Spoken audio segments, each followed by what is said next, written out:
Ladies and gentlemen, thank you once again for tuning in to another episode of the Generation of Wrestling Podcast. As always, is yours truly, the 28-year-old piece of gold of franchise, aka the Showstopper, better known as the GOW's Resident Tribal Chief. And with me, as always, I got my tag team partner, my brother, my family. He is the flyest in the room, Mr. 1, 2, 3. Pin that ass down, K Breezy, aka Tuco Kimbro, better known as EC's Isaac Hayes in the building. And first of all, man, damn, we on late tonight. We got somebody on here already. Who the hell we got? Leo. What's good, Leo? What's good, man?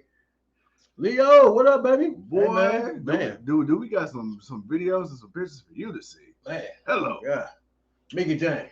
Deonna Purrazzo. Man, who-wee. Chelsea Green. Jordynne Grace. Oh. Yes, love. They were all over the place. Mm-hmm. And it was wonderful. It was wonderful, man. I stayed up late. Leo, man, we appreciate you, brother, man. Hey, man, we saw the LGC champ today, man. He showed up. Yes, sir. Representing that GOW, man. So if y'all don't see, we got that new GOW. Yeah, you know, we always coming out with some stuff. We always coming out with some new stuff. I know y'all know where the hoodies at. Yeah, I know the hoodies coming. I know the hoodies got to be perfected. You just can't put anything out. You got to perfect the hoodies, man. I saw a legendary meetup. All right, Leo, man, you know what it is, man. That's all right, man, because we coming to Jacksonville next, buddy. We coming to Jacksonville. We're going to find a way. We coming to Jacksonville, buddy. When there's a will, there's a way, and the players will play. Yes, sir. Oh, man. But too cold, man. All right, so tonight, here in Dallas, Texas. You know, everything bigger in Texas, man. And, you know, it was a pretty big event tonight, man. We had Impact Hard to Kill, pretty good show. I think it's safe to say this is our first Impact event that we've ever been to live. For sure. Man, the shit was solid, man. Let's talk about this card really quick, man. Man, it was a really good card, man. You know, they had a couple of pre-show matches. The Fatal 4-Way. What was that Fatal 4-Way? It was Speedball, Mike Bailey defending Ace Austin, Chris Bray, and was that the Laredo Kid? I might say Laredo Kid. Laredo Kid. That was a nice Fatal 4-Way pre-show match we got. Them guys showed up, man. Speedball, he hit this. I don't want to say it was a 450 knee. He did it twice, but he landed it so perfectly, and it was awesome. It looked at. You never really appreciate wrestling, you know, until you're so close to it, to where you hear the impact of some of these moves. And that was definitely a move, man, that, you know, they hey, man, he put his knees into that boy's spine. That's all I got to say. He put his knees into that boy's spine. That was a good pre-show match, man. But the women, got to give the women their due of Impact Wrestling, man. They started off with the Ultimate X match, and they ended it with the Texas Death Match.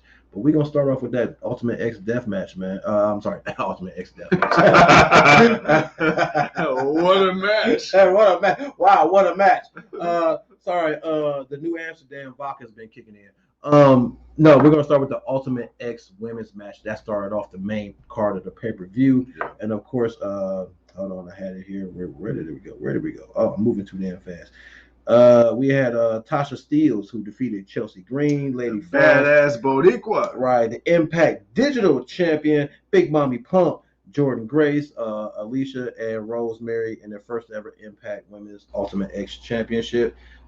She earned the opportunity to face the winner of tonight's death match. And I gotta say, man, I know you said you were hyped for it when you saw it, but you were a little disappointed. I thought they did, for the first ever. I guess you can't expect them to do too much. You don't ever want them to try to match what the men do, but you want them to be themselves. And I felt they were themselves. It was kind of quick. The match didn't go as long as most Ultimate X matches go, but those matches are kind of unpredictable because you can do so much in such a short time, and not pay attention to the one person climbing a rope, getting the X, and coming down with it. Yeah. Other than that, man, I thought it was a really good match. I know you said it was a really good match, just a few things that bothered you, but other than that, man, what did you think seeing Tasha Steelz? Because, you know, we were going. I thought Jordynne Grace. I'm like, well, she's already got one championship. Man, why not go fight? You know, for another championship. You know, Big Mommy Pump. Why not do that? But what's your thoughts, bro? On the card, the Ultimate X women.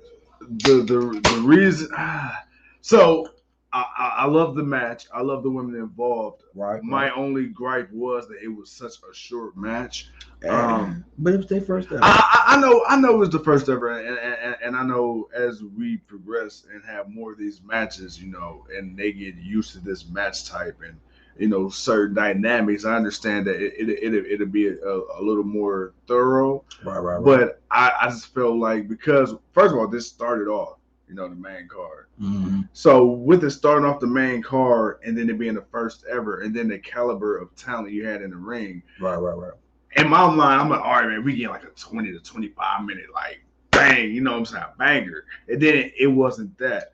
But I mean, overall, like you said, for what it was, for the time they got, for the spots that was, implemented in the match, and then the women that we had, it was good and it was cool. Like, the Ultimate X was always one of my favorite matches, one of my favorite match types, especially in the early stages of TNA at the time, now Impact. Oh, always. So to see the women now get that spot, almost 20 years later, you think about that. Yeah, almost 20-some years later, they find that's one of those things you would have thought they would have been did that. Especially seeing how long ago they started they've been pushing their women. That's the crazy part. Yeah. It's not like with WWE or these other newer or mainstream companies that are just now kind of really starting to grasp that concept. The one thing that I've said and that we've said that kept Impact relevant or different was they promoted the smaller guys in the X division because it reminded you of the WCW Cruiserweight division, right?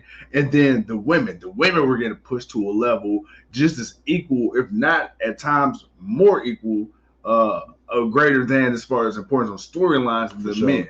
Sure. So, like you said, 20 years later to finally just not have the first X division, Ultimate X match for the women, I just expected them to get a little more time with it. But hey, it is what it is. You had Jordynne Grace, you had Chelsea Green, you had Rosemary, you had the badass Boricua Tasha Steelz. She did her thing, man. So I'm really interested to see where they go from there. But to see that match live, up close, in person, dude, hey, it was an experience for sure. Oh yeah, it most definitely was an experience. Like I said, few good spots. My girl took a couple of those spots. Jordynne definitely, especially that one, where it was, I believe it was her and it was, it looked like she took like an atomic drop. It was like her and Steelz. They were trying to knock each other down, ended up wrapping each other and falling down. And as much as you would think that wouldn't be as impactful, but they fell straight to their butts. They didn't fall to their feet. They fell from hanging in the air straight down. And it's like, ooh, and the way they landed didn't even look right. The landing didn't even look right. That shit looked like it'll alter your spine. It really did. I'm like, ooh, somebody's spine. Yeah. Somebody just shortened themselves. Like somebody just got like a few a few inches shorter than what they were. But other than that, man, like I said, there's some things we can critique, but it was the first match. They clearly wanted to make it impactful. Put on word. They definitely wanted to do that, and they did that. And you got someone, a new up and comer that's been making some noise, that's getting an opportunity to go up against a Hall of Fame legend. So, if you know the results, you know the results. But other than that, man, that was a good way to start the show. Always can appreciate when you give women their due diligence, and you get to see, you don't just get to see pretty women just be pretty and wrestle. That's what people are tired of. We hated the diva era for years because it was just a bunch of non-wrestling women looking pretty but not really wrestling.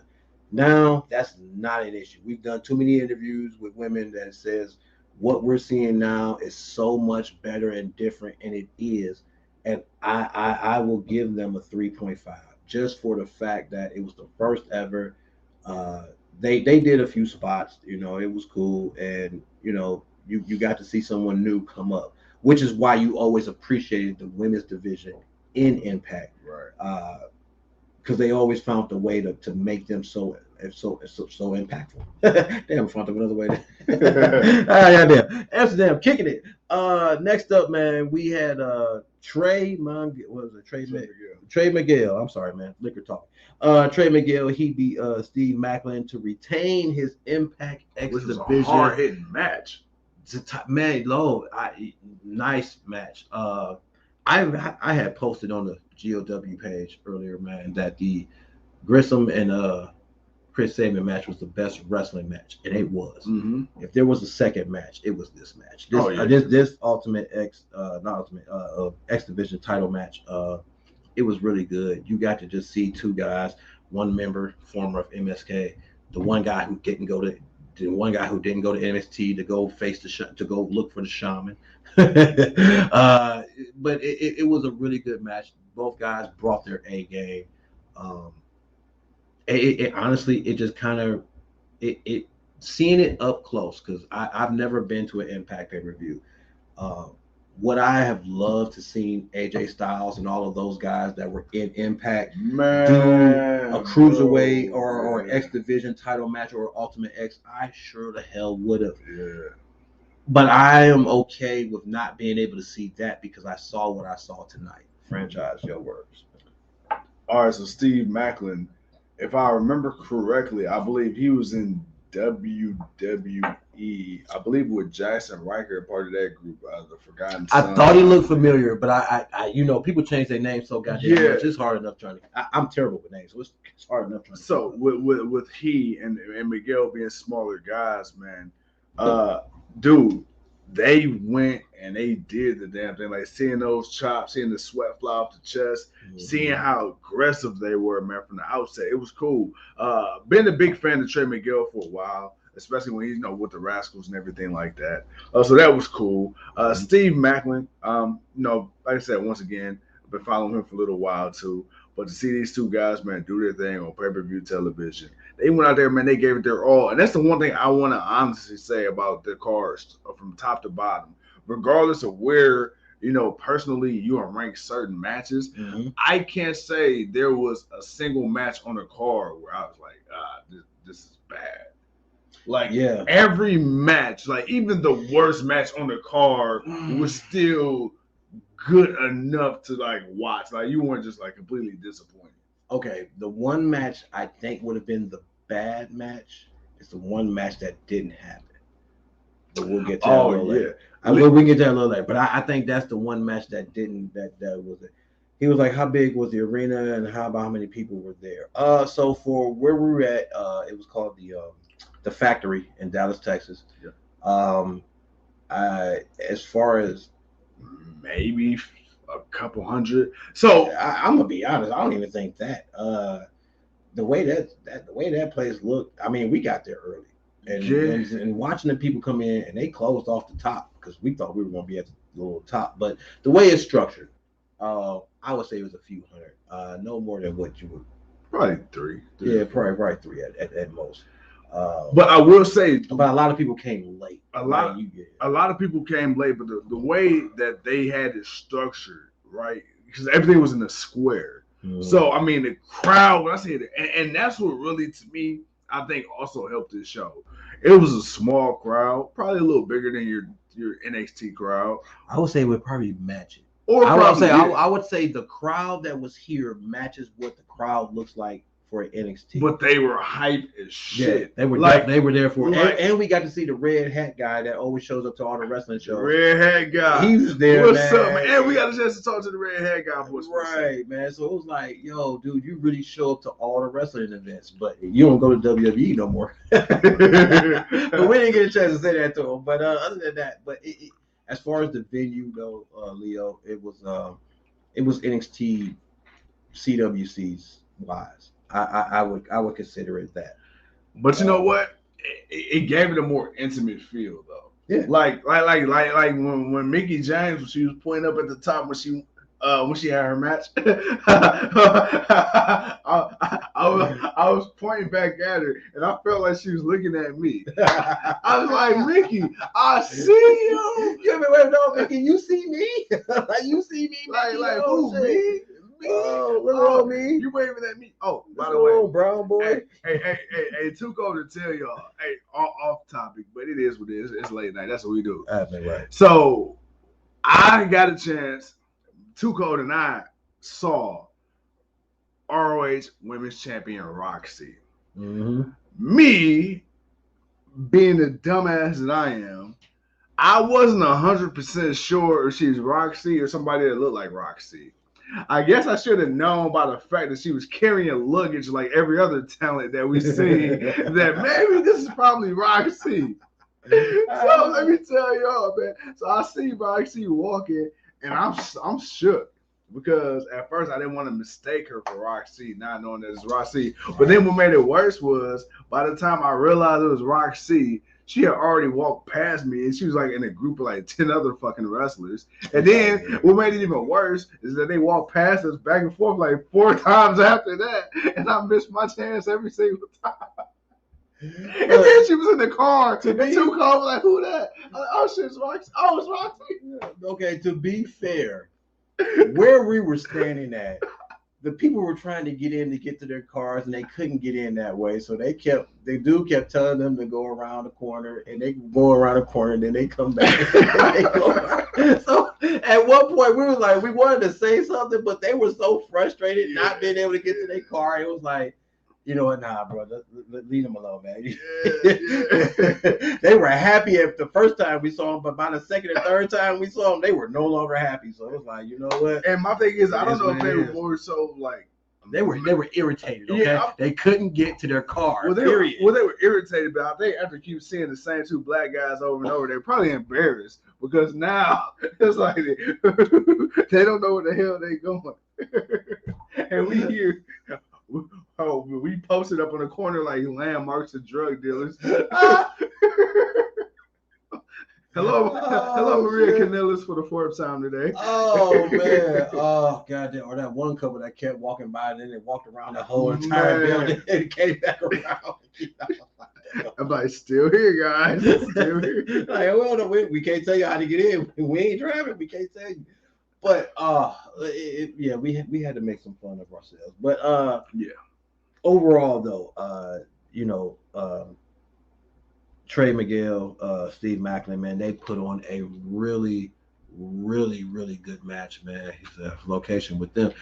We could have, Leo, but the wind was not. Hey, that wind was ruthless. Y'all would not have heard us. That wind in Dallas, Texas, is 63 degrees. Yeah. But the wind was howling. Like we were thinking about doing a live while we were outside the thing, but the wind, it was so many people. The area where we were at, for us Cleveland people, we call it the Flats. The Flats. If you know what the Flats is, you from Cleveland, you from Ohio, you know what the Flats is, you know what that structure is and how it was built. Dallas, Texas is that area was weird. It was weird, but everything was right there. But it made sense. But it was so loud. But it was so busy. It was so noisy. Yeah. Like so many people would have been walking by. It was like we wanted to do it, but it was like we're not. I just thought, damn. I just had a light bulb moment off camera. I just thought of something, man. Goddamn. And we had the mics, man, bro. We could walk around the interview. Yeah. But the wind was. We was already bad. Yeah. That too, man. But now I'm thinking back on it. Yeah, but overall, man. Yeah, it was cool. But the X Division title match, you know, we're gonna finish off with that. Then we're gonna move on. Yeah. Really great match. These guys really put on the show. They brought their A game. I know Impact gets slack for the amount of credibility that they have, the issues that they had with ownership, wrestlers, and all of that. But I think with the emergence of AEW and what they've done, and then Impact getting some respect back, because you see guys coming back and being involved, and you see a different you see a fire lifted under some of these certain people that you know they're okay with being who they are. It's like WWE, you know, it's like people have given up on trying to go there. So it's like, you know what, let me build my brand. Right. So you got a lot of wrestlers that are building their brand and are doing the damn thing. And these two guys definitely did that. All right, man, let's keep it moving, because you know we can go off topic all night. But next up, man, we got, to me, to me, the match of the night. ROH champion Jonathan Gresham versus Chris Sabin in a pure rules match to retain for the ROH championship. And when they put out the rules on what it was, I said, "Damn, that is classic old school wrestling." Yeah. And I said, "You're gonna take something that's old and put it into the now, Right? And then you're gonna take these two guys. One, Jonathan Gresham, dude is not only is he short, but the dude is jacked as shit. Like, oh, yeah. Like he hit Chris Sabin a few times. Yeah. It was like, shit. I know Sabin gonna go in the back. Like, dude, I'm hurt. Like, just by you hitting me. Right, you hit me too hard, man. Like, but it was a great match. It was a great match. The structure of it. It gave you the crowd was totally behind this match. Every minute, everything they did, the crowd was in for it. They heard my boy Gresham fellas, man. They was a little aggressive. They're like Octo Pussy. Like, whoa. All right, well, you know, that's it. But that's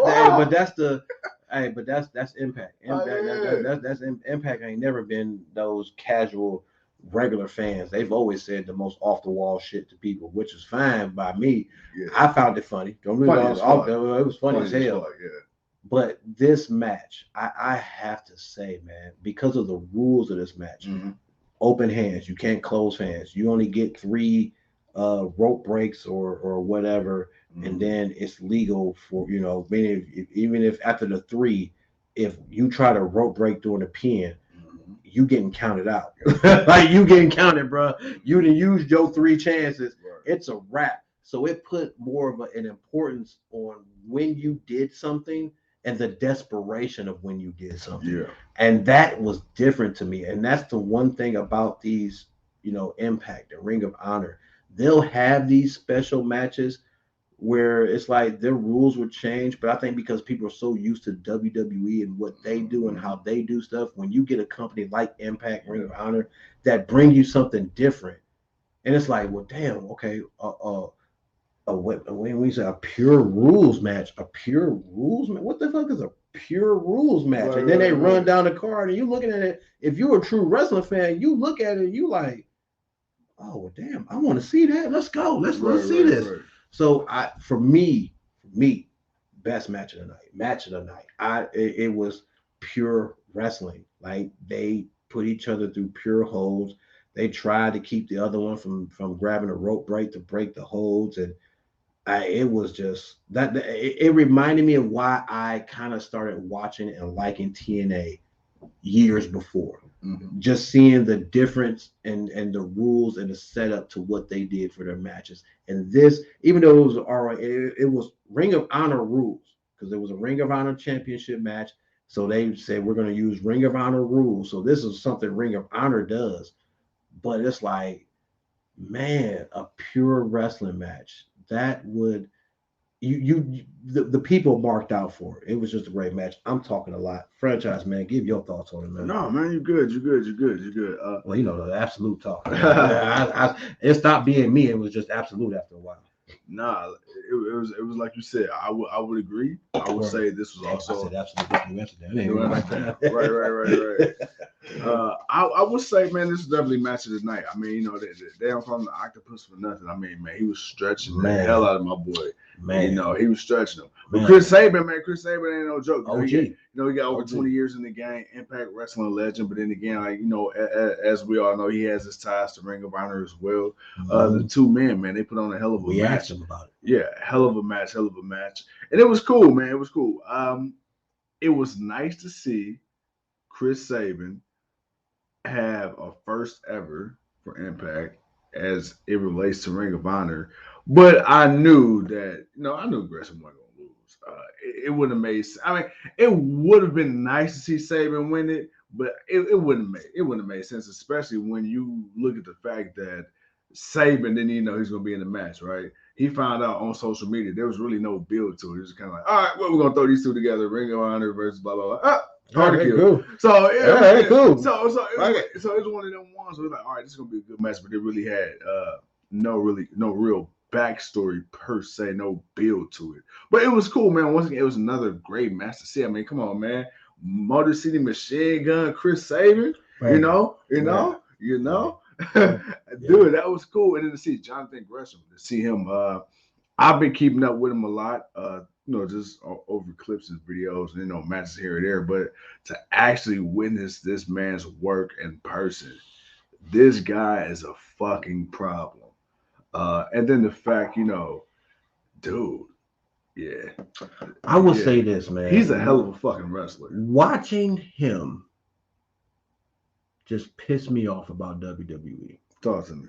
Because it's like, I watched this guy have a great match. I know what Chris Sabin can do. Yeah. Jonathan Gresham, I'm familiar with him, but I'm not familiar with him. Mm-hmm. So Chris Sabin, being the veteran that he is, watching him from the early years of TNA when it was coming up and when it was worth something till now, I knew what he could bring. Jonathan Gresham just he opened my eyes to one, the thought process that Vince has of wrestling. Where, don't get me wrong, the entertainment aspect of it, he was right about. But when you think of wrestling, when you think of guys that truly are committed to this business, if we can say Chris Sabin is that guy, we can most definitely say Jonathan Gresham is that guy. Yes. Because, man, for this, first of all, he's the Ring of Honor champion. So this ain't like this the first time he's ever fought in this type of match. Right. It's just the first time he's ever fought on Impact, and you got to see that. And he went up against an Impact player, Impact wrestler. But it really bothers me because it's like, we watch AEW, we see it, we saw Impact, we see all these other companies aren't pushing the biggest stars in the world. They're pushing the guys with the best talent. To get and to see this guy get pushed, it's like, man, in AEW, I can see him getting pushed big. In Impact, big. Ring of Honor, big. WWE, he would be the head catering server. Like, it's just and I know when you think of it like that, it's like when it comes to WWE, you never would think that guys would be good enough, but this guy was good enough. He could hang with a Kurt Angle. He could hang with Shawn Michaels. He could hang with anybody that's a really good quality wrestler in the business of WWE. And I'm glad he's where he's at. It makes sense for a lot of guys when they're where they are at. And he's like Titus catering. Yeah, Leo, you a fool. Pretty bro. much, man. It is the Titus catering. But this match really stood out to me. The rules of the match.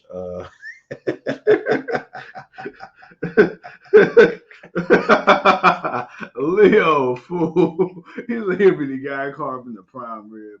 You stupid as shit. Leo, we here, brother. We here because you know it just like we know it. Oh man, but it makes me beg the question to what I want to bring up later when we get to the Texas Death Match. Yeah, buddy, because they did it damn 1, 2, 3. Yeah, they did it damn 1, 2. Yeah. Mickie James did something I ain't never seen her do. I never thought a wrestler like her would do, but more of these independent women would. But yeah, we'll get into that. Hardcore. You can't have a nickname like a hardcore country and not be hardcore, man. Hey, you know what? It was too much hardcore in this match. it was a lot of hardcore in this match. All right, but yeah, no, that was a great match. Ring of Honor definitely got the respect there. Gresham, definitely somebody I would love to see wrestle other guys, and we can do more stuff with. Let's move on, man, because we 30 minutes in. Hey, man, fuck it. Hey, so breaking news, man. So a lot of people have been complaining about Mickie James and the whole trash bag gate, and then her, of course, being announced as an entrant in the WWE Women's Royal Rumble, although she's the Impact champion. Right. So, allegedly from Scott D'Amore, man, it was said that WWE wanted it to happen, Mickie James wanted it to happen, Impact's wrestling philosophy is always to work with major promotions to create buzz for the fans. Honestly, I don't see why people are criticizing Mickie so much, because my thing is this. Okay, from a personal standpoint, I can understand because she has bashed WWE. She has, well, I'm not gonna say WWE per se. She's bashed Nick Khan. She's never really once actually said anything derogatory towards Vince. It was the way Nick Khan and then of course Mark Carrano, that's Sleazeball, how they handle her and other people. But my thing is this: if I'm Mickie James, you goddamn right. If I have Impact and NWA's blessing, hell yeah, I'm gonna do this because guess what? I've already made my name in WWE. I'm a fucking WWE legend. Well, that's and why she's there. And I'm the Impact Wrestling champion. So now on top of that, if anything, people know who the fuck Mickie James is. But the fact that you are able to get WWE, and then people gotta understand it's bigger than Mickie. If you got WWE not only acknowledging another company, another star from another company, but you actually sit up here and you acknowledge she's the champion of said company, dude, that is fucking huge. Just the simple mention of Mickie James or Impact, not even Mickie, the simple mention of Impact champion on WWE television. Do you know how many fucking people are probably going to watch Impact now just to see the build up with Mickie towards the Rumble? Well, yeah. Like, to me, I think it was a smart play by Impact and Mickie. I think. Okay, let's break this down. We all know what happened when Mickie James got let go. They did not, I won't say it was WWE. It was whoever the person that was in charge of getting whatever stuff she had left over or whatever. We all know about the trash bag gate. We all know about how that went down. And Mickie James, when she posted about that, apparently WWE took offense to it because it was like, it's one of those things where it's like, I don't even think she's a Hall of Famer yet. She hasn't got voted. No, she's not, because she's still been wrestling. Yeah. But for someone with the credibility of Mickie James being treated that way, even though WWE doesn't always try to look like that, but they do stuff like that. Like they will disregard someone that they should give respect to. Yeah. But because it was the way that it was done, it was like, it's one thing if it's someone who never done anything, but this is someone who came in with one of the best gimmicks to start out with, being such a fangirl for Trish Stratus. Yeah, that was, and that whole storyline and what led to that WrestleMania match where Mickie James ended up beating Trish Stratus for the WWE Championship. Like, that was so pure because she showed you, one, she can give you character work. Two, she can give you that in-ring work. And three, she can be a good person and a psychotic and a crazy and a heel. She can be all of it. Like, Mickie James was really a total package as far as what you want out of a wrestler. She had her ups, she had her downs, and for me, we all know the real reason why Mickie James is back in the Royal Rumble. All right, we all know this. We all know why. We all know why because WWE's gotten rid of 100-some people in the last 2 years. When you think of Royal Rumble, it's like, man, you got to put 30 people, you got to put 15 of your best from each show into the match. Right. When you look at each show and you think who are the best of each match, you don't have 15 people from each show. You barely got 15 people all together. Shit. So now you say, well, why did WWE reach out to Impact? Well, people, because you have to remember, Vince doesn't see AEW as competition. So all the good things that they're doing, he doesn't see them as things that they're doing that's being better than them. He just doesn't want to acknowledge them and think he came up with this shit on his own. WWE wasn't thinking about doing Saturday pay-per-views. Nope. Not at all. Nope. Breaking down the forbidden door They finally have reached out. Now, again, you could say they broke the forbidden door, but I don't think they broke the forbidden door. And the only reason I say that is because Mickie James, being who she is, if she was not from WWE, if she had never been to WWE, she didn't establish herself as a 6-time women's champion.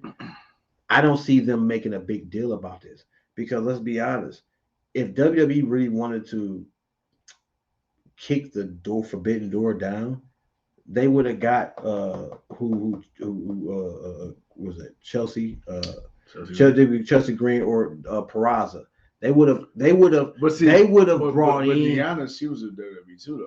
She was in WWE now, but granted that WWE has, but considering now the fact that they it's like, well, we're willing to bring in a couple of your talent, give them an opportunity.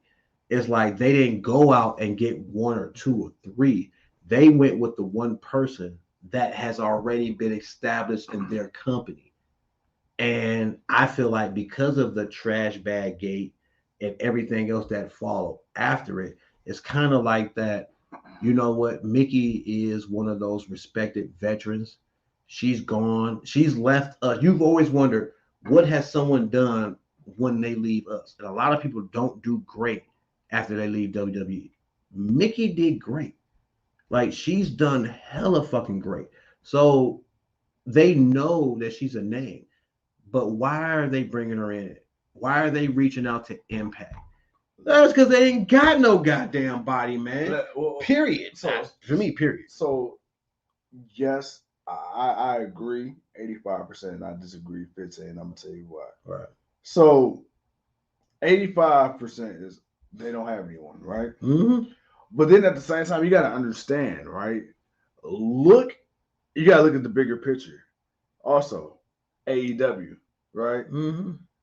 Once upon a time, wasn't it rumored that WWE was trying to work with New Japan? Remember that whole thing? But they've been saying, I do remember that. But right, they were saying that. But they were saying that for like 2 years, and nothing was happening. Even before AEW started something, they were talking about it. But whatever WWE was wanting, New Japan wasn't giving up.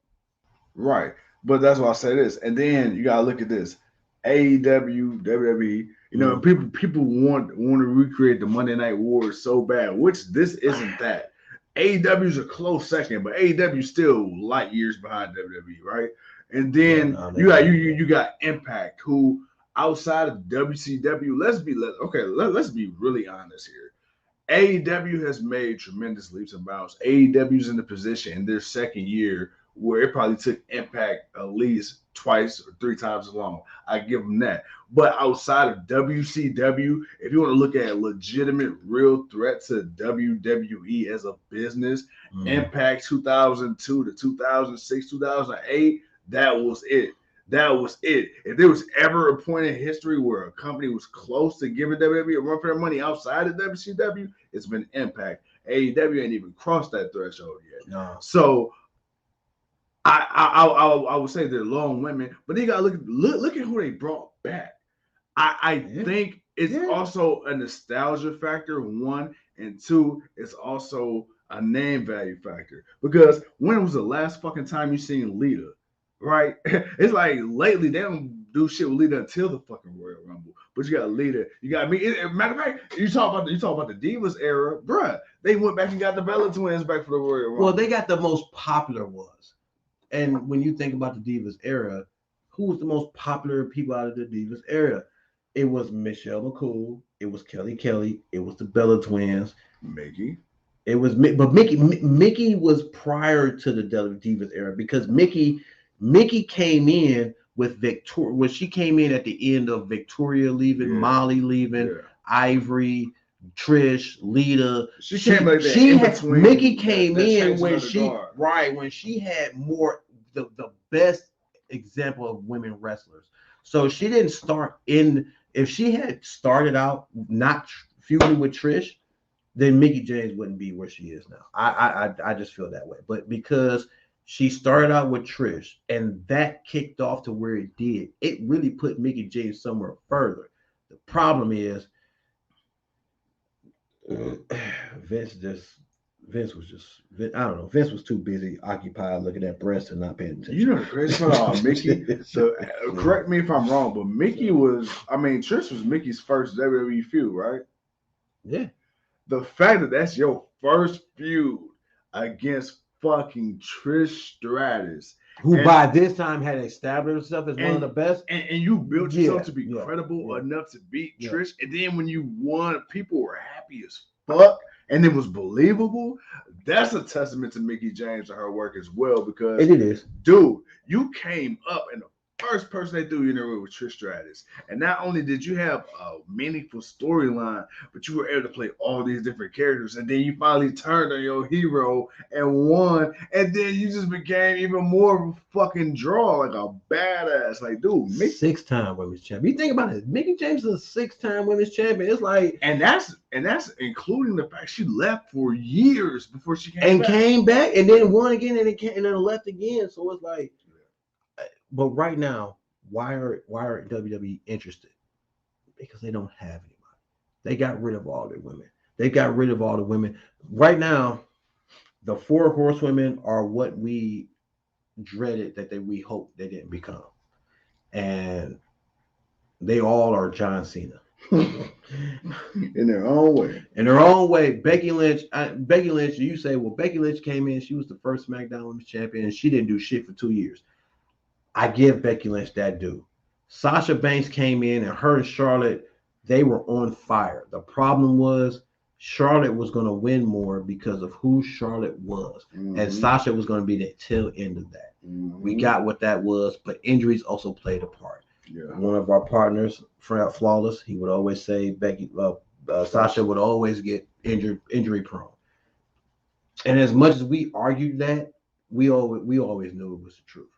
Bayley, for some reason, was the last one to come up, but to me is the better in-ring worker than Becky and Sasha.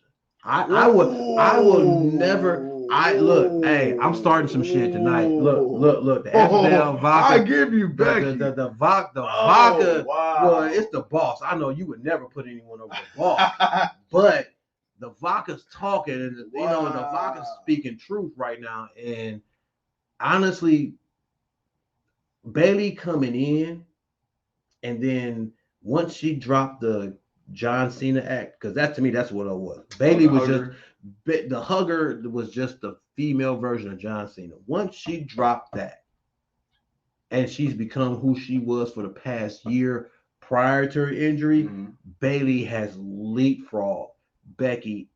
And for me, in-ring wise, and just difference of a character and the annoyance of it. Yeah, like just like that whole little moment with her and Seth Rollins, it's like you two are better than this, but oh my God, you're so good. I hate what you're doing, but you're so fucking good. Yeah. That's where she's at. So for them to bring back Mickie James, and we're gonna move on to the next one because I know we're on way in it, but we're giving you a review show of pay-per-view. Yeah, that's right. Y'all go sit here, y'all go look at this HD pimping. You feel me? With our new shows, but them to go out and reach out to Mickie James is for one of two reasons, and you can't tell me nothing other than that. One, because they have finally seen that the Forbidden Door has worked for AEW, it has worked for Impact, it has worked for NWA, it has worked for New Japan to a degree, even though New Japan is actually harder to travel to than it is Mexico, but and AAA. The inner workings of all these people going to these other companies have worked beneficiary to everybody. Everybody is worked to them. WWE was the only one, the last one to play catch up. Now it's like we got rid of all these women. We got rid of all these wrestlers. Not even just women. We got rid of all these wrestlers the past year and a half. We got one of our biggest pay-per-views coming up, the Royal Rumble. If nobody ever watches the Royal Rumble for anything, you watch the Royal Rumble not for the championship match, not for the pre-show. You watch it for the Royal Rumble. You want to see that next big star come up. They didn't have enough women. And I'm gonna be honest, you would have to call up more NXT women to fill out the rest of the women's spots. So what does that mean? We got to go out and bring all our legends and all our current legends that are still wrestling. We got to bring them over. If Mickie James hadn't spent the time that she spent at WWE, this Impact Women's Champion, for none of this would have mattered. None of it would have mattered at all. Hey, You can't convince me otherwise. You know who I wouldn't mind seeing cross that forbidden door? Roxy, you're welcome. All right. But to go, man. Let's get through the rest of this card. All right, man. So Gresham beats Sabin. Yes, sir. We had Heath Slater, or Heath, as he's known. Rhino, Swann, and Willie, Mack, and Eddie Edwards. I like this match. They defeated the tag team, the Impact Tag Team Champions, the Good Brothers, Violet by Design, Eric Young, Joe Doering, and Deonna. I might have said whatever. In a hardcore match. Cool match. It was what it was. Nothing too crazy. Other than a 3D through the door. They didn't pull out a table. They pulled out a door and they 3D to do through it. That was a unique choice of weaponry. It was because they set it up for it to be done like that, and then they used it to ram Rich Swann into the damn door like 3 times. My boy, I will say this, man. They did my boy Rich dirty in this match, man. I ain't gonna lie, they did both of them dudes dirty them first two that came out, man. But overall, the match was cool. I really don't have a whole lot for this match. It was a 10-man hardcore match. I will say this: to start the match with a 1-on-1, and then maybe every 90 seconds you would bring in a different person from the other person's team. Mm-hmm. Again, different, not bad. So it worked for what it was, but the match it was kind of like, I won't say it was a filler match, but it was all over the place type of match. It was definitely all over the place. Let's be honest, it was a glorified filler match. It was, but it was all over the place. But it wasn't totally bad. Got the job done. Yeah, the most definitely, man. So then we had that. That match went on, and then of course we got the triple threat match. Hey, they watched this. Well, they wrapped it up for you. It's been wrapped since this morning. So, I mean, if you want to run some cold water on it, I would say that. But man, you still got the pretzel sitting right there, man. Put that down. See what happens, man. You say, look, man, we do a pay-per-view. We in a whole other city, man. Shout out to the LGC, man. Shout out to the LGC. My bad. Hey, my boy Jacob said, "What's happening?" What's good, man? Big Jake. So we got the triple threat match for the Impact Championship. You stupid. All right, man. Moose defeated Mark Cardell, and then I call him Big Cass. W Morrissey. That I don't know why he has that name. It's like there's nothing. It's like, dude, you can come up with something way better than that, man. He's Big Cass for me. Big Cass. But I ain't gonna lie, man. He looked shredded. He looked different. That boy looks shredded. He looked different. You got to remember, but you got to remember when he was with WWE at the end of his run with him and Enzo. Remember, he started to let himself go. He got chubby as shit.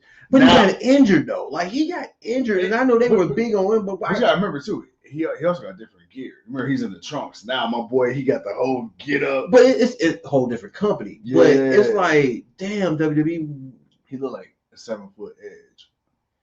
That he does. And he didn't move bad. And he didn't move bad in this match. Matter of fact, I saw improvements from what he used to be. Yeah. So it's like, if you are the ultimate Vince McMahon wet dream. Yeah.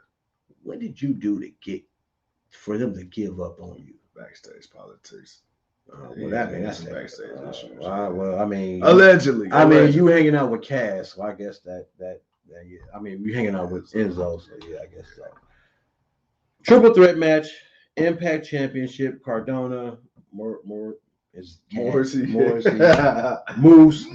Hey, I ain't gonna lie, man. You know, Moose is the heel, but my God, the crowd fucking with Moose.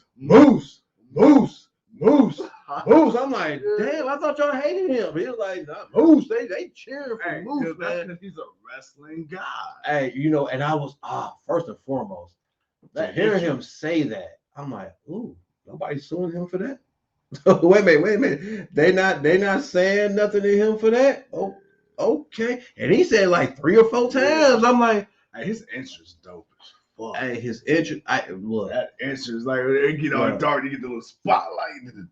I will say this, okay, as someone who watched TNA when Jeff Jarrett was running it, when AJ Styles, Christopher Daniels, and Samoa Joe was dominating the X division, when Kurt Angle showed up out of nowhere and no one thought, when no one thought a wrestler of his caliber outside of Sting chose not to go to WWE. Yeah. He went to Impact, and that was something different.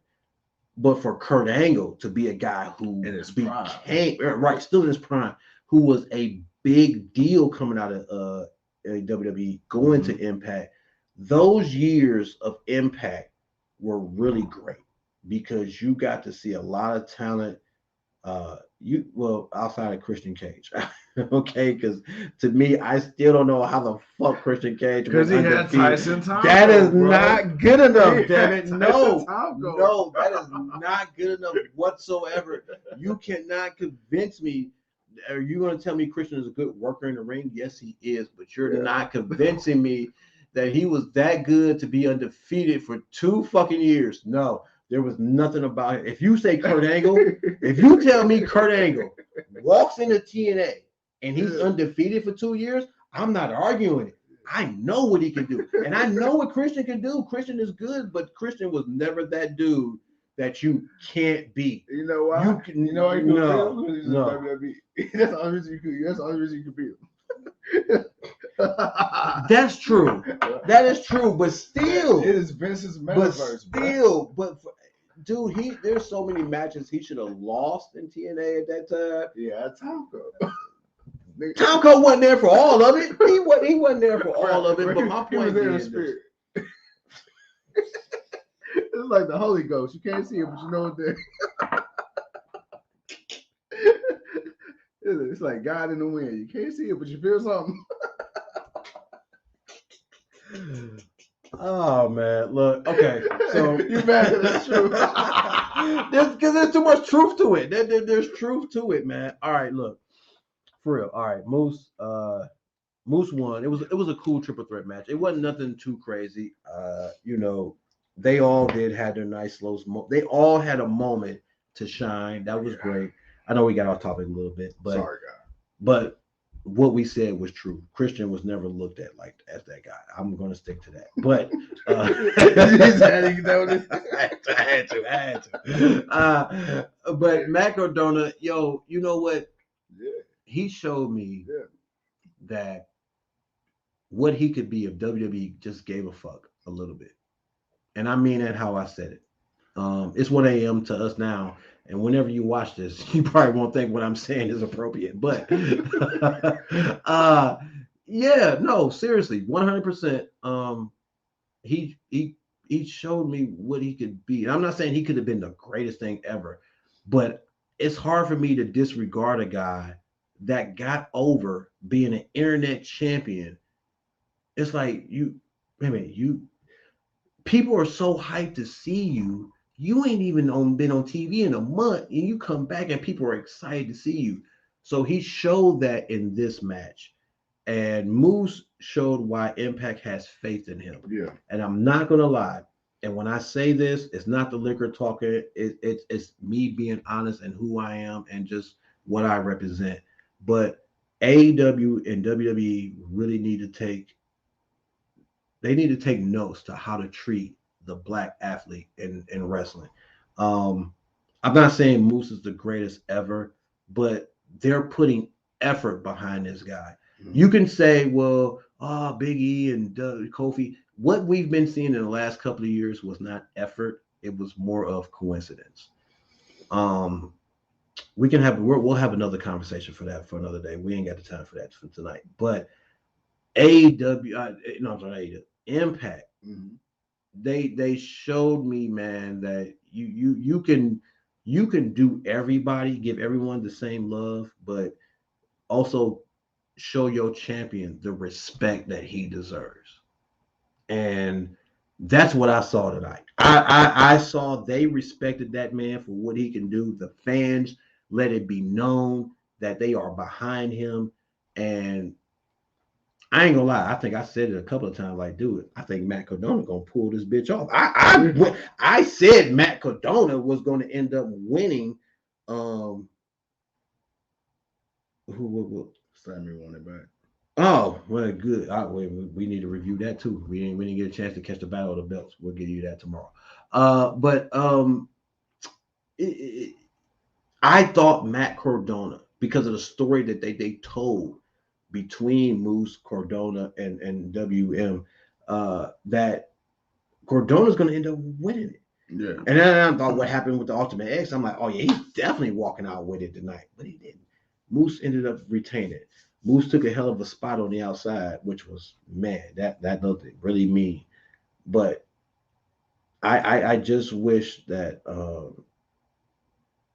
Matt Cardona was awesome to see, but he also was a reminder to what happens when WWE just doesn't take the time to have patience in wrestlers.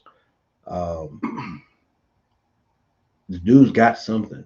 He got over with the people, and he barely wrestled. And he was the one person everybody wanted to see. So it's like when you see someone like that, and now you see them so many years later, they're older, they got to kind of reinvent themselves. It's like sometimes you don't even know if it's worth it or not. And that was cool to see. Nice triple threat match. Two guys that were never put in a position to be great really showed in evolution. I won't say I'm not saying they're great, but they showed more in this match what I've seen from them years past. You say Matt Cardona showed you something tonight. Matt Cardona, formerly known as Zack Ryder, showed me something years ago. Well, like I said, he always showed me something. The thing is with Matt Cardona, people, he comes off, people look at him, right, and they don't take him seriously because, he's this action figure collector. Right. The guy's an internet champion. He's this Jersey Shore ripoff type, right? But that's what got him over. But that's the thing. But that's the thing, so people kind of look at it as a joke. When I see him in the ring, the guy got the look, he's got the build. Bro, the dude got charisma. He got the hot wife, right? He can actually work in the ring. And he can actually work. And the guy, he's proven he can be anything you want to be, a fucking edgehead, right? He could be an Intercontinental champion. He could be a GCW champion. This guy has been going out having fucking death matches. Who would have fucking thought? Zack Ryder, Matt Cardona, is having fucking death matches and winning.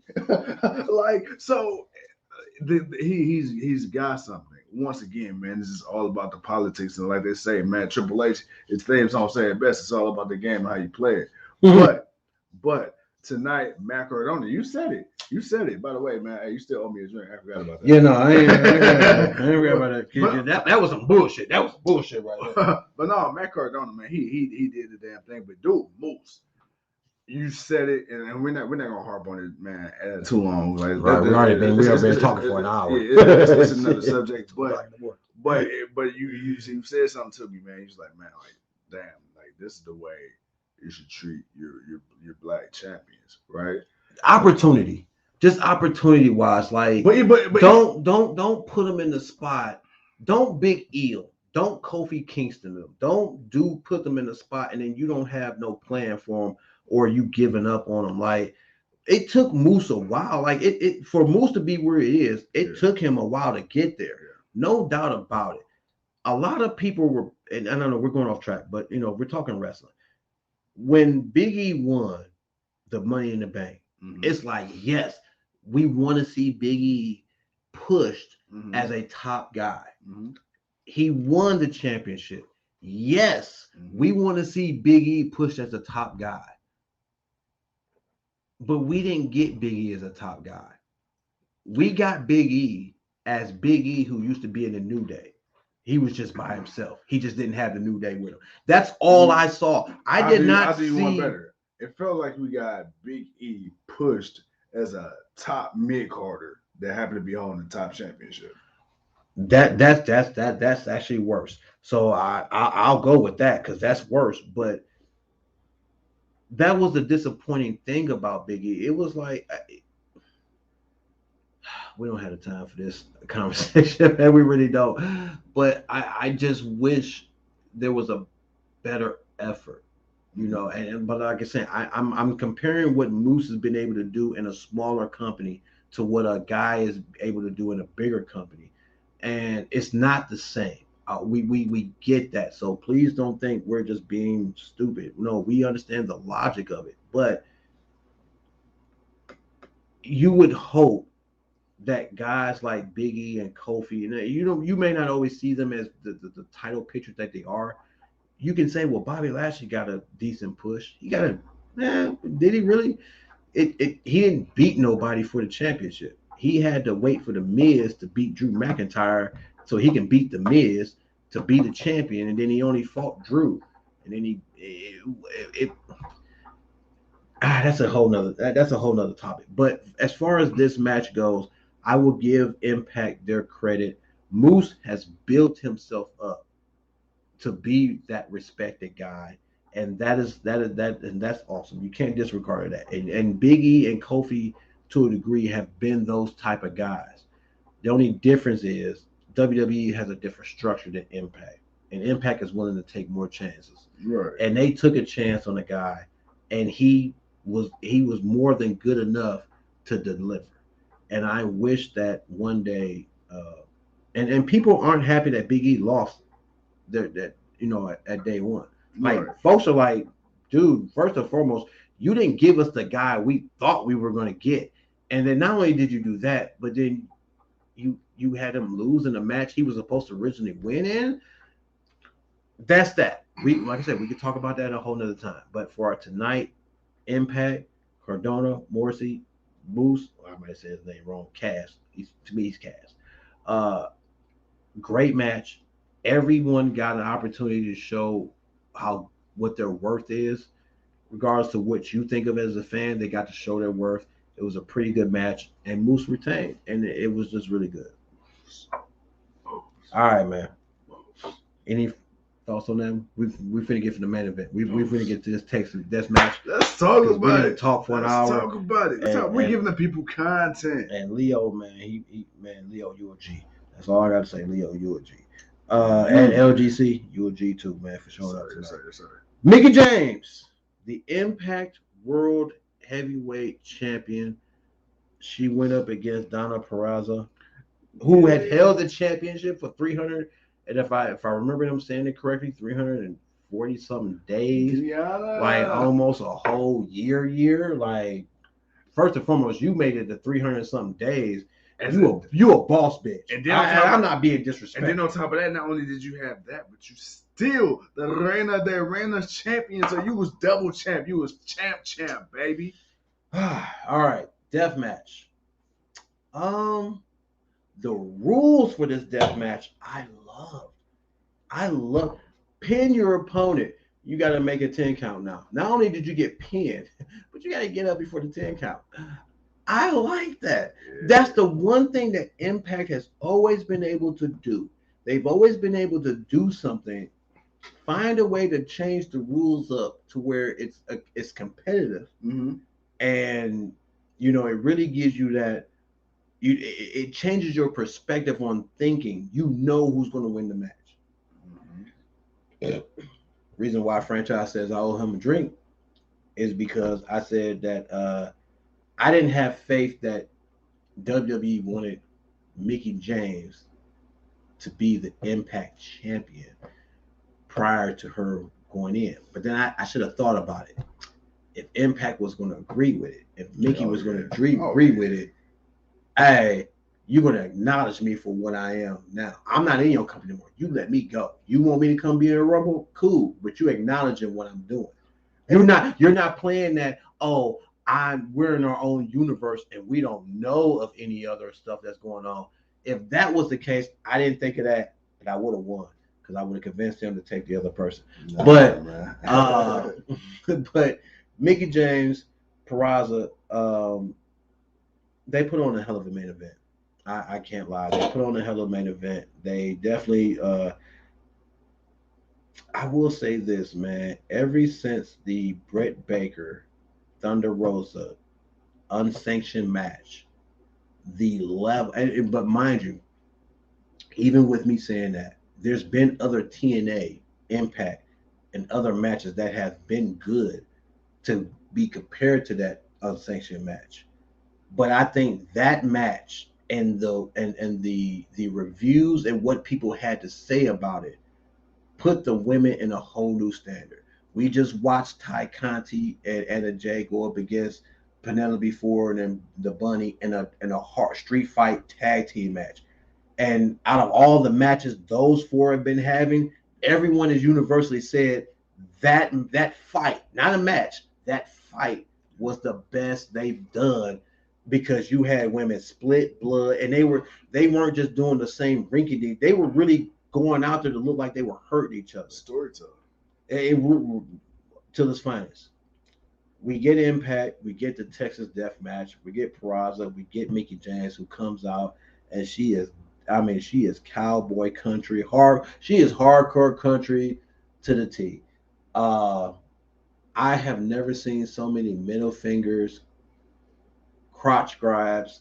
I'm bringing it down. I'm drunk. I know it's 2 a.m. I can really say whatever I want, but there was so much. Mickie James was split. Mickie James took a spot with thumbtacks I didn't think Mickie James would ever take because you don't see wrestlers like her. You don't see her type of wrestlers take the spot. You see the others have, the young up and coming independent take those type of spots. Franchise, man. Our last match of the night. Yeah. We've been talking for about an hour. What was your thoughts, man? Purrazzo, Mickie James. We both had our moments of seeing Mickie James up close. Like, damn, Mickie, at 40-some years old, you still doing the damn thing, Mickie. Sorry, baby, I love you, but Mickie James, Mickie James. Mickie James, Purrazzo, Texas Death Match.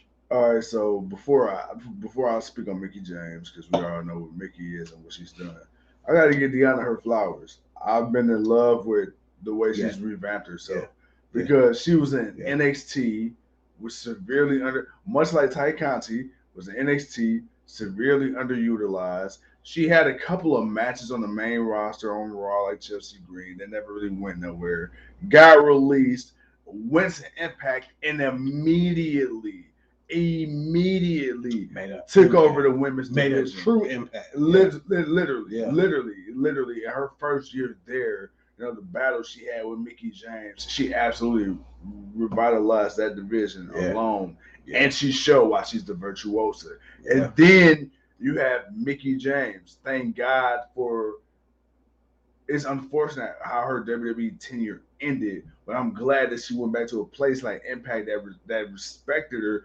And when she went back to Impact the first time, they really let Mickie James be Mickie. So to see Mickie go back to being that, and then on top of that, Mickie showing like you said something, and I agree, but I have a counter to that too. And he was like, you surprised that someone of the Mickie James side, right? Mickey's a little up there. Mm-hmm. She's been doing this for a minute. Mm-hmm. Still can go, absolutely. Still looks great in the ring and everything. But much like Jericho when he did that match with Nick Gage, Jericho didn't have to do that match. Jericho's been wrestling so long without doing that type of match. He didn't have to do that match. He did that match because he wanted to do that match. With Mickie James and Deonna Purrazzo, Mickie, you've seen her in so many fights. You've seen her in so many matches. You've seen her in so many championship matches. And you've never seen her like that. But you know what? You had to have done something different. Because I think this is the second or third time these two are going at it. I mean, you have to make this interesting. I love Mickie and I love Deonna. But it's like, okay, you got to put some stakes on the line here. You got to think about Deonna attacked Mickie, and I believe at her home and stuff like that. So no, this is personal. Yeah. So now you got to up the ante a little bit because now this ain't now this ain't just about the title. This is about you want to reclaim your division. If it wasn't for me, you wouldn't have a division. Let's go. Let's see who the better woman is. Right. And on top of that, you got hardcore country. Okay, well, guess what? Hey, look here. You think you the boss dog? I'm the OG of this shit. Let's go. Hey, one of us ain't getting up. One and so as you see, who got split? Mickie got split. Who went through the tax first? Mickie went through the tax first. So Mickie, she took the brunt of the shit. I didn't expect that. The split fine, but the taking a thumbtacks, I didn't expect that. But you gotta be honest. But you know what? The women, they say, they want to be looked at as equal like the men. And Mickie, she went out there and she showed, hey, look, and, she proved that point exactly. She proved that years ago. Because we didn't expect her to do that, and she went out there and did the damn thing. But for me, what that says to me is, once again, that opened the door for the women even more now, because now you got some of these younger, up and comers like, oh, if Mickie can take that spot, oh shit, hell yeah, now I gotta step my shit up because this is supposed to be my throne to take right now. But if she's 40 something out here still doing the damn thing, oh, I gotta step my shit up. Yeah. Because now they say Mickie out here doing her goddamn thing. Yeah. Oh, now that's gonna make I think now it's giving the women now okay, let's give you that green light. Because even Chelsea in her Ultimate X match, she had some spots, like that, and that's why I said I was a little upset that match didn't go as long as I wanted it to. But dude, overall, I think Deonna, she's gonna eventually get the title back. I don't think Mickie's gonna hold on to it long at all. I think Deonna will eventually get the title back, but goddamn, for tonight. Well, it's not Deonna, because after tonight, we got a new number one. Tasha Steelz. We got a new. I don't know how familiar you are with Tasha Steelz, bro. She is a fucking problem. We got a new number one contender, and they kind of been advertising their next pay-per-view or TV show after the Royal Rumble or right around that time. Mm-hmm. We'll see how that plays out. But as far as Purrazzo, for having a 347 day title reign, when you first walked into Impact, and then the following year you just remained the champion, which means you ran through everybody. You ran through everybody that they had to go get a WWE Hall of Fame, should be Hall of Famer, to come and fight you. That says so much about you. That spot right there. No, it's not that one. It's the other one. It was with the winner and Grace. Where they both fell on their. Yeah, that's that one. That bottom. I'm sorry, looking at Franchize's phone. But as far as this main event went, I've never seen so many middle fingers and fuck you, Mickie, fuck you. I like that. Wait a minute. Hold on, Mickie. Whoa. I ain't used to you talking like that. I'm used to these other people talking like that. I ain't used to you talking like that. But it made it feel better. It made it feel more real. It made it feel more just, it was more intimate, man, because you can tell the hatred that these women have for each other, but the respect they have for each other also, especially what happened after the match, which I'll post later to the Facebook page. But overall, though, man, good show. It wasn't really bad, man. I mean, we didn't get the Impact Women's Tag Team Championship match because I'm not sure which one of the Inspiration is out with COVID, so they didn't have that match. This is where I probably feel the Ring of Honor match should have got more time. I know you feeling like the Ultimate X Women match should have got more time because you no longer had a match, but you put on 3 pre-show matches, but none of those ran over. And then so somebody had to get extra time because somebody had to take up the slot for that tag team match. I think it was the 10-man tag team match that took up the time. But overall, man, from start to ending, pretty damn good show. I enjoyed it.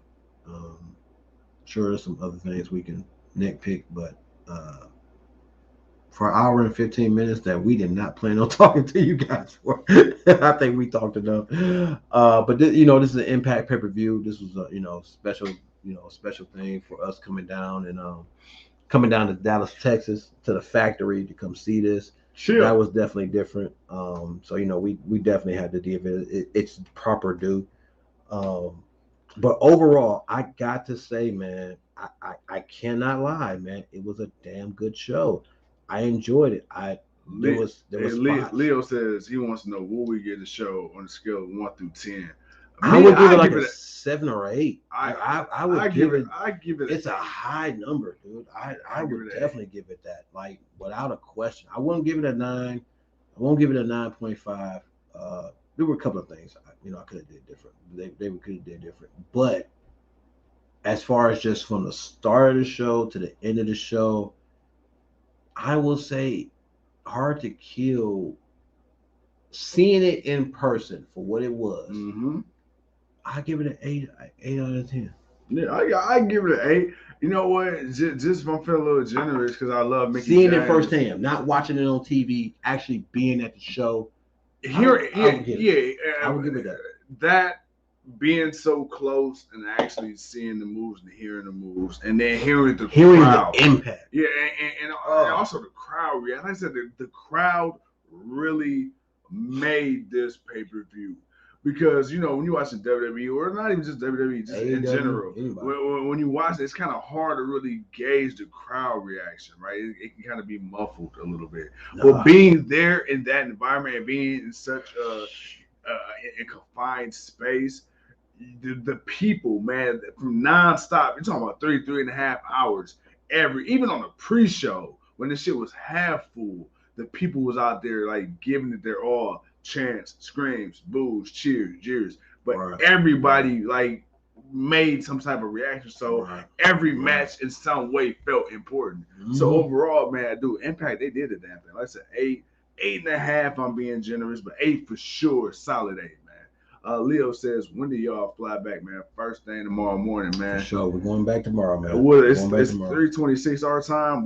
Our plane leaves actually 8 hours. Hey, wait a minute, no, it's 2:26 in the morning. Oh, 2:26. Excuse me. That's 2:26 in the morning. Yeah, 2:26. So our plane leaves. Yeah, we're an hour behind. Yeah, we're an hour behind the East Coast time. Yeah. But no, we'll be back tomorrow. We'll be back.